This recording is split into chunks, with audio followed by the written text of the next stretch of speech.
एक शहर में एक आलीशान और शानदार घर था। वह शहर का सबसे खूबसूरत घर माना जाता था। लोग उसे देखते तो तारीफ किए बिना रह नहीं पाते। एक बार घर का मालिक किसी काम से कुछ दिनों के लिए शहर से बाहर चला गया। कुछ दिनों बाद जब वो वापस लौटा तो देखा कि उसके मकान से धुआं उठ रहा है। करीब जाने पर उसे घर से आग की लपटें उठती हुई दिखाई पड़ी। उसका खूबसूरत घर जल रहा था। वहाँ तमाशबीनों की भीड़ जमा थी जो उस घर के जलने का तमाशा देख रही थी। अपने खूबसूरत घर को अपनी ही आंखों के सामने जलता हुआ देख वह व्यक्ति चिंता में पड़ गया। उसे समझ नहीं आ रहा था कि अब क्या करे, कैसे अपने घर को जलने से बचाए। वह लोगों से मदद की गुहार लगाने लगा कि वे किसी भी तरह उसके घर को जलने से बचा ले।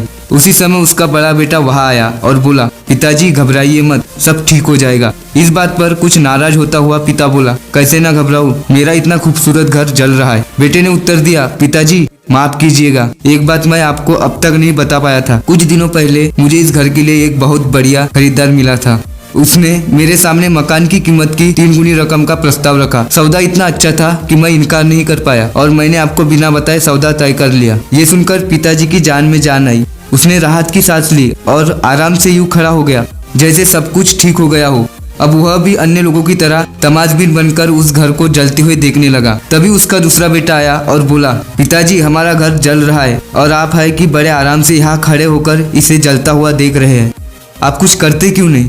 बेटा चिंता की बात नहीं है, तुम्हारे बड़े भाई ने ये घर बहुत अच्छे दाम पर बेच दिया है। अब ये हमारा नहीं रहा, इसलिए अब कोई फर्क नहीं पड़ता। पिता बोला, पिताजी भैया ने सौदा तो कर दिया था लेकिन अब तक सौदा पक्का नहीं हुआ है। अभी हमें पैसे भी नहीं मिले हैं। अब बताइए इसे जलते हुए घर के लिए कौन पैसे देगा? यह सुनकर पिता फिर से चिंतित हो गया और सोचने लगा कि कैसे आग की लपटों पर काबू किया जाए। वह फिर से पास खड़े लोगों से मदद की गुहार लगाने लगा। तभी उसका तीसरा बेटा आया और बोला, पिताजी घबराने की सच में कोई बात नहीं है, मैं अभी उस आदमी से मिलकर आ रहा हूँ जिससे बड़े भाई ने मकान का सौदा किया था। उसने कहा है कि मैं अपनी जुबान का पक्का हूँ।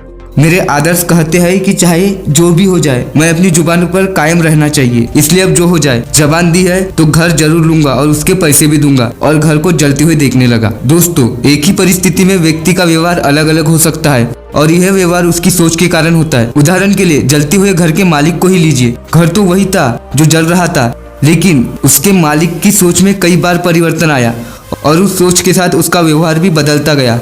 असल में जब हम किसी चीज से जुड़ जाते हैं तो उससे छीन जाने पर या दूर हो जाने पर हमें दुख होता है, लेकिन यदि हम किसी चीज को खुद से अलग कर देखते हैं तो एक अलग सी आजादी महसूस करते हैं और दुख हमें छूता तक नहीं है। इसलिए दुखी होना और ना होना पूर्णतः हमारी सोच और मानसिकता पर निर्भर करता है। सोच पर नियंत्रण रखकर या उसे सही दिशा देकर हम बहुत से दुखों और परेशानियों से न सिर्फ बच सकते हैं बल्कि जीवन में नई ऊंचाइयों को भी प्राप्त कर सकते हैं।